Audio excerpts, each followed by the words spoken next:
This is a Glendale Library Arts and Culture program created for and featuring teens, edited and hosted by the Teen Library staff. Hi everyone, this is Melissa. And Desiree. Welcome to the guest episode of Teen Gen Talks. Today's guest is a Valley native who dreamt about becoming an architect as a teen. In high school, he took photography, which he ended up loving, and that was when his love for photography began. Once he went to college, he didn't know what career path to take. He went to a community college and took more photography classes, which he enjoyed a lot.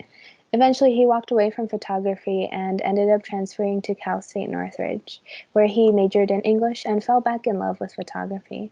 Currently, he works 2 library jobs and is the unofficial photographer for both libraries. Grab a snack and drink, and let's welcome Eric Gomez to Teen Gen Talks. Yay. Thank you, Eric, for taking your time out of your day to talk with us. We have a lot to discuss. So let's start with your love for photography. In your bio, you talked about taking a photography class in high school. What about that class made you fall in love with photography? Oh, well, I mean, just being able to go out and chronicle just interesting things I saw. You know, they gave us assignments, but there was a lot of leeway in those assignments to just kind of do what you want, you know.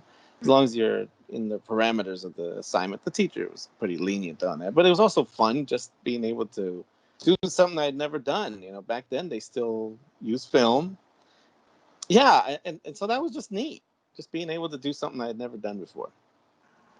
Do you remember like an assignment that you really enjoyed doing? Oh, I actually do. I still have my photos from back then. I should have busted them out.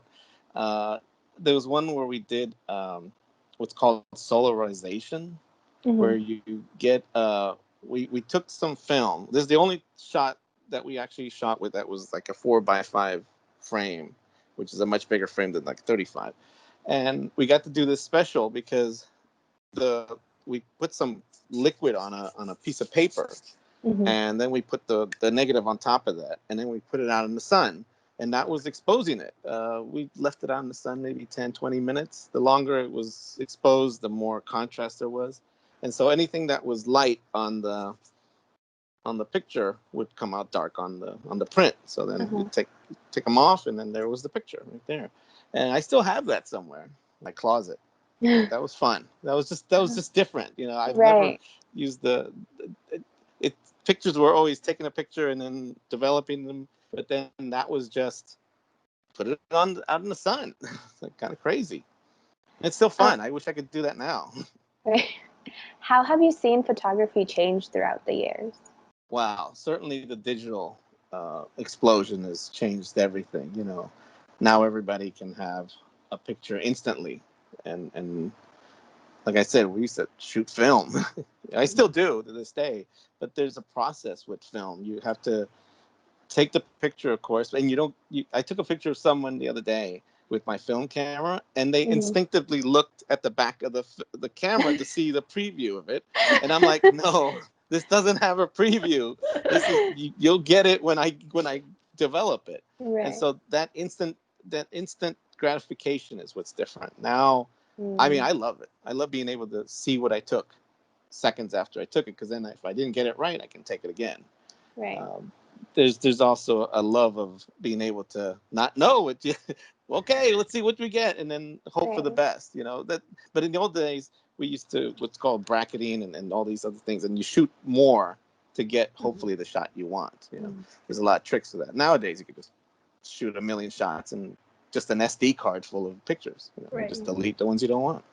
I remember when I was little, my dad would take me to like the photography shop, and it was like, and there's like a distinct smell about photos. I don't know if you like, you know what I like, because like it was, I can't remember, but it was a regular photo, like camera, and then he would like there's like a round thing, like I guess that's a film, right? And then like a little canister, you mean? Yes. And then he would like go, and then in there it would like go really fast, like like print out all the photos, and I remember you'd go to the 1 hour photo probably, right? And then they'd just come out of the other side. That was pretty neat too, because you know, at least you got them faster, right? The picture's much faster back then, but still an hour though. Still had to wait an hour. So what was the first thing you learned about photography that is crucial? Oh, okay. That's an interesting one, because going back in time, I'm trying to remember all the stuff from back then. The composition, I think, was the most important thing that you continually learn. Actually, still to this day, you still have to think about how you're composing the photo. Like these pictures behind me are a good example of like composition. Like this one right here is interesting because there's a little composition. I broke up and put the little picture right there in this little area right there, right? So yeah, it's just the whole idea of how is it going to look? Because I mean, what is a photograph other than just a scene like this? What makes this interesting rather than something else? What do you think makes like a good photographer then? Oh, I don't know. I don't know that I'm one, so I don't know if what does. I think certainly skill, um, a mastery. I think the really great photographers that I admire have a mastery of their skill. They know the camera backwards and forwards. Like they could probably take a picture with their eyes closed. Mm-hmm. And there's others that also have just amazing photographic technique, like the composition wise. And so it's just the mastery of the mechanism in a sense, because that allows you to not think about that anymore. That if you're thinking about the camera where you're doing it, then you're not thinking about the photo. And so being able to put that aside and just be able to master it, that would someday I'll get there. You talked about some of your like favorite photographers. Who are they? There's two that come to mind, actually more than that, but Ansel Adams is one of the first photographers that I was exposed to in that high school class, and his nature photography is probably second to none. He went up and down the California coast in California and took amazing. I mean, if it wasn't for him, would as many people know about Yosemite as they know now? I mean, who knows? He was one of those people that was not just a craftsman but also very expert in the techniques of the camera. He knew the camera backwards and forwards already. So that's one. Again, thanks to that class, Man Ray, who was not just a photographer, he was also a painter. His photos are out there. They're, I guess they were considered avant-garde at the time.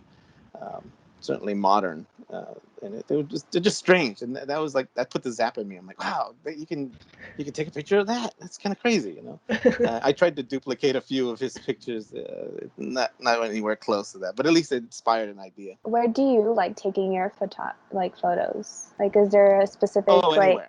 Anywhere, just anywhere you feel like?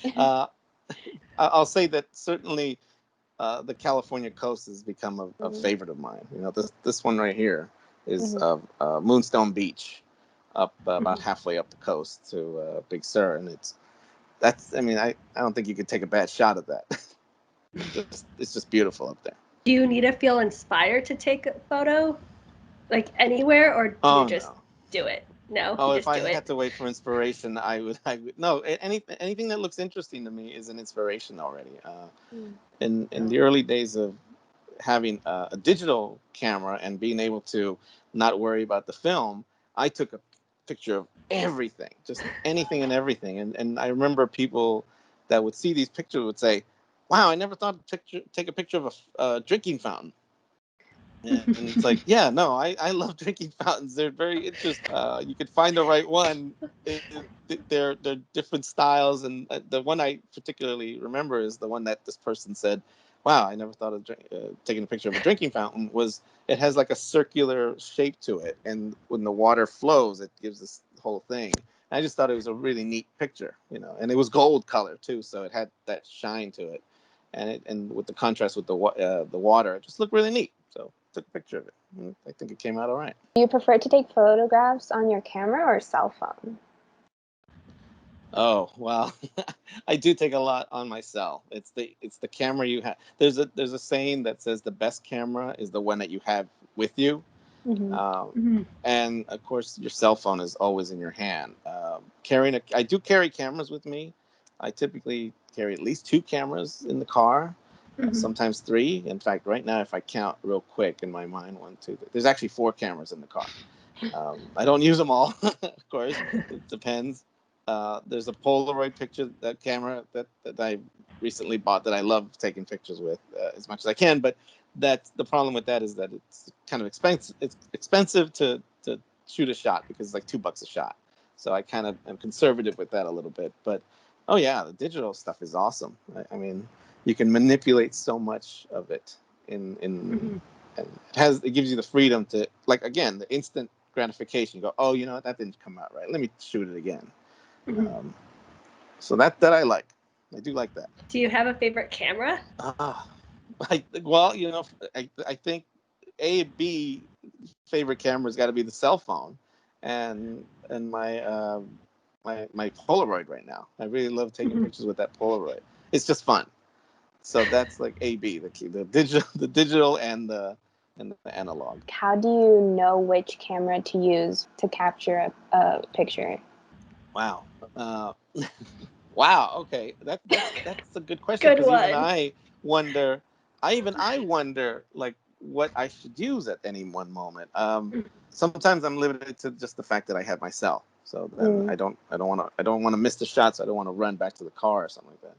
But if I have a choice, I usually carry the Polaroid and another digital camera, and certainly the digital goes first because I can shoot so many more pictures with that and get the good shot with that. And then if I need to do something interesting, because the Polaroid does some interesting things with stuff, and so I'll do that last. So now I've gotten the shots, the digital ones, I can go back and take a regular one, you know, with Polaroid or something else. Lately, I've been trying to use my film camera as well, and again, I'm limited to how many pictures I can take, unless I want to go crazy. So I usually digital and then analog. What camera do you least use? Oh, a friend gave me this one camera. It's like a point and shoot. It's all right. I mean, I haven't even shot that much on it. It's kind of whatever. Right. It's more like a throwaway. It's literally a throwaway camera. It's all plastic. It has a cheap lens on it, but yeah, it probably would take interesting pictures, but I haven't even finished the roll on it yet. Where do you edit like your cell phone pictures and camera photos? Oh, all of them on the computer on Photoshop. You know, I took Photoshop in college, and it was another leap to something else. Like, wow, look at this. You can really just manipulate these images so much. Now, I don't like to manipulate them too much. I usually just fix them for contrast and stuff like that, and maybe even crop them. You know, like I don't like this one because it was bigger, but you know, just crop it down. So I don't do a lot in that, but it's mostly just to adjust it. And yeah, Photoshop is great for that kind of stuff. It's super easy. And nowadays, there's even apps on the phone that that'll help you make some crazy stuff going on. But I used to have an app. I still have it. I don't use it as often. That would give you like the Polaroid look on your cell phone. It looked like you were taking a Polaroid picture, but it was actually a cell phone picture. What has photography taught you through, you know, this course of like you being in photography? Oh, just to see the world, you know, just to notice everything, and not just photography. Like in reading books, there's one of the characters I read as a kid was Sherlock Holmes, and I reread some of his stuff a few years ago, and I wondered, it has, you know, he always has the answers, right? And I always like being the answer guy, but it was this idea that he was observant. I read an article that said his superpower was that he was observant. And that's essentially what, when you go out and take pictures, you have to observe the world and just see it and then re-see it. You know, sometimes people miss certain things and you go, didn't you see that? And they go, no, I didn't see it. Well, you weren't looking, you know, but you also weren't looking in a deeper way as well, to not just see it, but to also see it aesthetically and kind of break it down and as not just a background, like, oh, there's something interesting over there. Let's go see. What does the amateur photography need to know? Oh, that it's not about the camera. A lot of people really get into this. Oh, I need to have the newest camera. Oh, I need to have this one that's mirrorless, and this has a big lens, and this one has a great storage and everything. No, it's not about that. My first digital camera was a used digital camera. I bought it online for like $250 because back then these cameras were not cheap. You know, they were. I didn't have the kind of money to buy a new camera, so I bought a used camera. I still have it, and I shot so many pictures with that camera, and essentially I relearned how to take pictures because there was a time when I didn't take pictures at all. I just abandoned it, and when I got that digital camera, I just didn't stop. I just kept on shooting, and it was a 2.1 megapixel. Even back then, it was not the best camera. You know, it was not even close to even being a good camera because, again, I bought it used. But that's the only one I could afford. But it didn't matter. I shot the hell out of it, and it beat up, and it's tape on it, and the poor thing was literally like the part of the lens in the front was coming off. But it didn't matter because it just took the shots I wanted to, and it taught me again how to. Then later on, I bought another camera about a year and a half later that was a little nicer. But yeah, no, it doesn't matter about the camera. The equipment can only take you so far. It's your eye. You know, you have to see the photo first before you start taking it. It doesn't matter what camera you get. I guess then, do you think there's a such thing as a perfect photo? Oh, I don't know. There's certainly photos that I think are perfect. There's a photo by Ansel that's called Moonrise over Hernandez, New Mexico, and I think that's just like ethereal. It's amazing. You know? And there's another one that he made called Aspens, and just look at that, and it's like, wow. And it just maybe, I don't know. It's your own. It's your own. I mean, somebody else could look at it because I remember going to the museum once with someone, and we were looking at all the same Ansel Adams photos, and they're like, whatever. And I'm like, I'm having like this religious experience with this photograph because I got to see it in person and not just in a book. And they're just like, whatever. So for me, it's perfect. Yes. When you take a photograph, do you follow the same procedures for every picture you capture? Procedures as in that Like I take the steps. picture. Yeah, like steps and editing and all that good stuff. Um, Typically, I just take the picture and I'll put it on the computer, of course, if it's a digital picture, and I'll just leave it be and look at it again and say, oh, this looks okay. And then sometimes I'll just let it sit and just kind of stew. And I'll come back to it later and I go, oh, let me give it another shot. I will put it aside if it's something that's interesting immediately. But if not, I just kind of leave it there and upload it, and that's it. I don't like batch all these pictures and just go, oh, I need to do this and this. I kind of just take the picture, and if it feels good, I'll go back and look at it. And Right. if it doesn't, then, but sometimes I go back to some old pictures. I've been doing that lately with a lot of pictures, and I go, wow, that's okay. I could use that today. Do you have any book recommendations regarding learning photography? Oh, there's so many good ones. I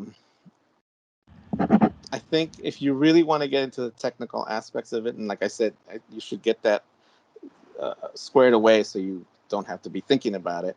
Ansel Adams wrote 3 books called The Camera, The Print, and I forgot what the last one was.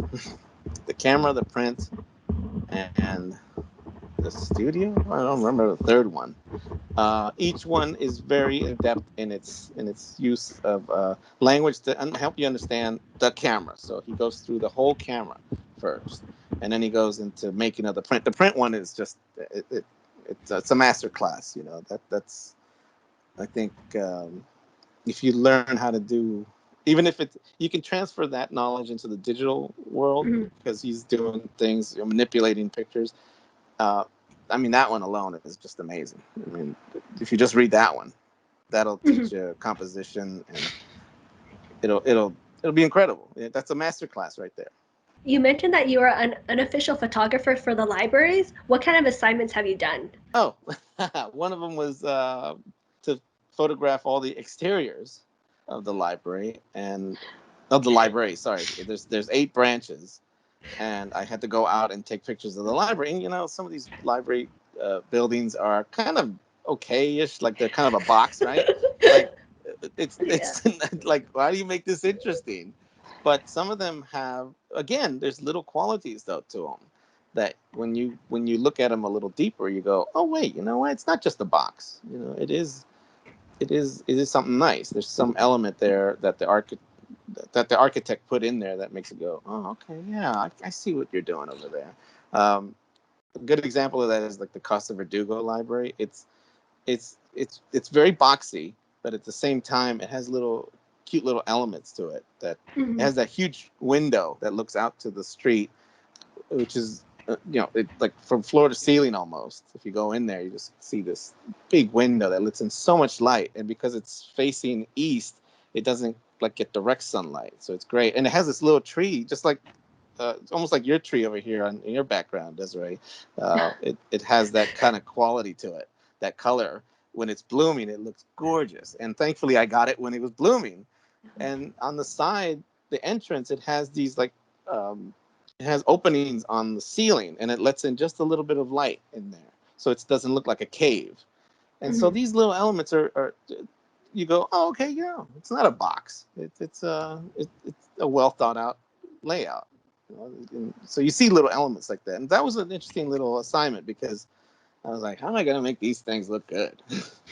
But actually, it was easy because once you find the spot, you go, oh yeah, this looks all right. I guess when you receive those assignments, do they give you any rules or do you just get creative freedom? Sometimes there's definite rules. Like that assignment, it's like, certainly take the front of the library. Right. They don't want like the back porch of it, right? They wanted it to be. It turned out it was for the website, so they wanted something to represent so people could see it from the street and go, oh yeah, that's that building. Some other ones there's more leeway. Like trying to remember another assignment, but yeah, some of them they just kind of go crazy. But they still tell me what they want, so I'll shoot that first, and then I'll try to do something a little more creative and see if they like it. Sometimes it's like, it's not what we need, but other times they go, hey, this we didn't think about this. Let's use it. You walked away from photography and you majored in English. Do you regret taking that time away from photography? No, I really needed it. I was taking classes in college for photography, and I had to turn in my last assignment. Not many people know this story. Huh? So I was about to turn in my last assignment, and I was going to get some kind of certificate. And I had my little portfolio with me of pictures that I had taken the whole semester to do. So it was probably like a dozen pictures, and it was different assignments all, together, and I was going to turn it all in. And as I was looking at this outside the class, I looked at it and I thought, this is trash. This is absolutely trash. I didn't want to turn it in because I didn't think it was my best work. And later on, I did regret not just turning it in and getting a C. But I didn't go in. I didn't even go to class. I didn't even turn it in. I didn't turn in my assignment, my final. So I essentially failed the class because I didn't turn it in.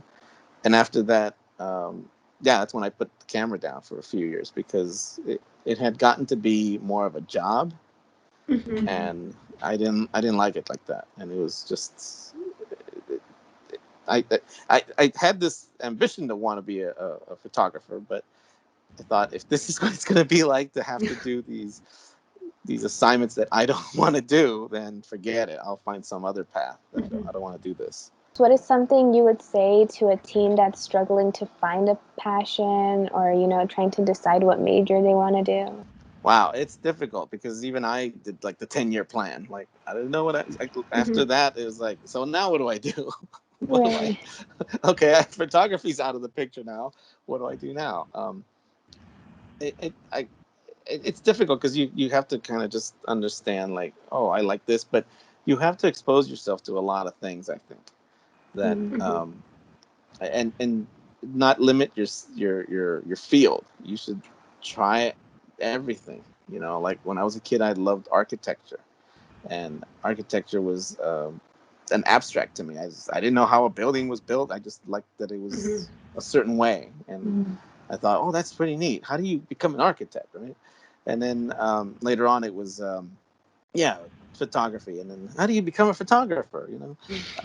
So yeah, just don't limit yourself, because if you limit yourself, how will you know that you don't like that, or that you're really good at something? You may be like the best painter ever, but if you've never taken a brush to a canvas, how would you know? Don't be afraid to try it. Don't be afraid to try new things, and if you fail, hey, what is failure anyways? It's just a word. You should just, okay, so you don't become Picasso. Okay, that's not a failure. He's a genius, right? Right. You can't put yourself at that standard to say, oh, I'm not Picasso. I mean, there's a passion that is that people do want to become that good. That's a positive. But don't put yourself down that you're not immediately good at something, right? Just try everything. Before we end, we have some rapid fire questions to ask. First question is, what is your favorite color? Red. I'm wearing it right now. Red? Again? Another person Yes. red. Yeah. What is something you have been proud to say you have accomplished? Oh, college, I think. It took me so long to finish, and I like I said, I did the 10-year plan, and then finally I just buckled down and said, I got to get this degree. That's it. What makes you feel inspired? Oh, wow. Other artwork certainly does. When you see someone's amazing work, a painting, a sculpture, even a TV show, right? Everything, like a building, would inspire you. And nature too. I mean, nature's amazing. When it, not like right now when it's hot, but it's amazing when you just go out into, I like traveling to Big Sur, and when you just go out there, you just go, oh my God, look at this place. Immediately inspired. What is one common myth about photographers? Oh, I don't know. I'm trying to think. I think that, I haven't heard any myths about photographers other than I haven't maybe either. that they're kind of, yeah. I mean, I Yeah, can't I even haven't think. either, There are movies that kind of, there's a couple of movies, if you're a film buff, that paint photographers as being kind of creepy sometimes. Yeah, Yeah, go ahead. Or a killer. Yeah, in fact, there's one that's I think about. I think it's called Blow Up. That the guy is a killer. He's a photographer who's a killer, right? So it's like, and there's another one called Peeping Tom. That's also a whole other thing. These are and of course the photographers are fiends. They're terrible people. They're murderers and everything. It's like, no, man, you just want to take a picture. They barely even take a picture in the movie. It's like they just happen to have a camera on them, but no, they're photographers. That's it. A random question too is do you consider paparazzi photographers, or do you? Good one. I mean, That's a good one. yeah, they're getting paid for what they do. I mean, they're professional photographers. Yeah, certainly it's not high art. It's, some would even argue it's parasitic. That it's not something that we really need, but it's their job. I mean, I don't think some of the things they do are ethical, but Right. they're technically a photographer. They're using the camera to take a picture. Would you be a paparazzi? Oh, I don't think I have the stomach for it. Right. I've seen them work, and it's like it's almost like they have to leave their soul somewhere to be able to take these pictures, because now it's like, oh, there's a picture of the newly born baby, and maybe the parents don't want the baby shown, but oh no, I'm gonna get my biggest telephoto lens and take the shot from a helicopter and stuff. Like, no, I don't want to do that. I don't want to disturb anybody's life. That's terrible. So what was your first job? I would help my mom out at her job. She worked in a school, but she cleaned up the place. Actually, she came from another country. She came from Mexico. Didn't have an education. So hey, what jobs are there for someone who doesn't have an education? And yeah, I would go and help her after school. If she needed the trash taken out, I would move it. So it teaches you humility for sure. What is your favorite Disney character? Oh, I would have to say Dumbo for sure, and Belle. Dumbo? Dumbo is Dumbo and so Belle, yeah. cute. Yeah, and but really, as I think about it now, it has to be okay. Some context. I think the one that I like the most is probably Donald Duck because he kind of fits my personality a little bit. Yeah. Character-wise, I think the best portrayal is like Dumbo. That's a great movie. So Mhm. love Dumbo. What's your favorite restaurant at Disney? It's changed a bit. I used to love the Plaza Inn. When I was a kid, we used to always go to the Plaza Inn. Loved eating the chicken, and they had other dishes back then. They had a different pasta and stuff. Love that growing up. That was, I mean, it was just amazing. I love that place. They always had that chicken that was so good, right? Mhm. And then they changed it a little bit. They still have the chicken, but I haven't been there in years. Now I think about it. What's your favorite fun fact about Disney that you know? I don't know if it's a fun fact. I know it's a fact. There's the idea that I once heard a story that Walt was walking through the park and he got thirsty and he says, "Why isn't there a drinking fountain here? There should be a drinking fountain here, so I don't have to go that far to get a drink." And it's great because it shows you that it really is his park, right? He walked through there and went, "This needs improving. This needs to be changed. This and this." And so you really get that feel like he was there, and so it's kind of cool because I mean there's other Disney parks and they're great, but there's that touch that you don't have here. I mean that you have here, but you don't have at other places. Mhm. What's your favorite photo that you have taken? I don't think I have a favorite. That's like naming your favorite child, right? I mean, how do you do that?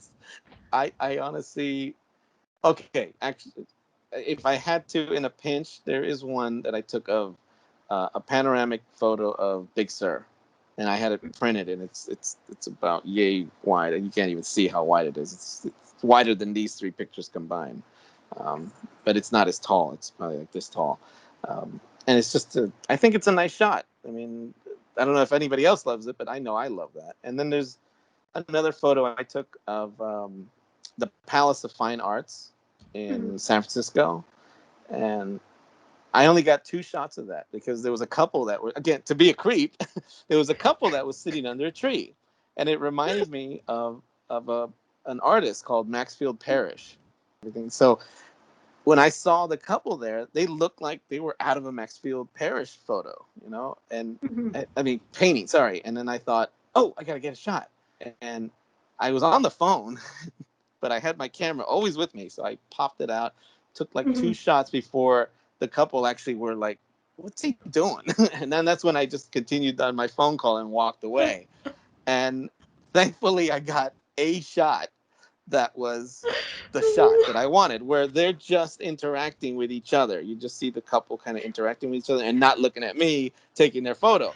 Now, how would they even know that I was taking their photo? I'm taking a picture of the Palace of Fine Arts behind them, but they looked perfect in that shot.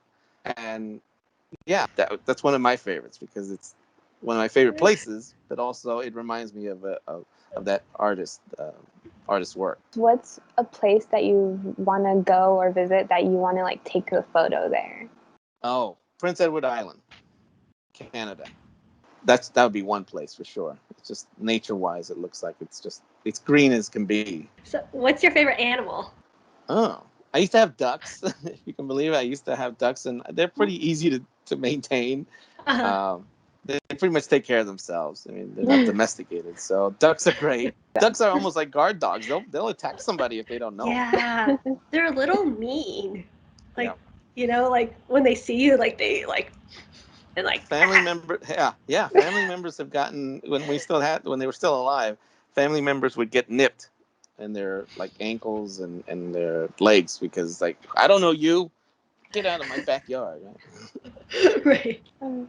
What is some advice that you wish you would have known when you were younger?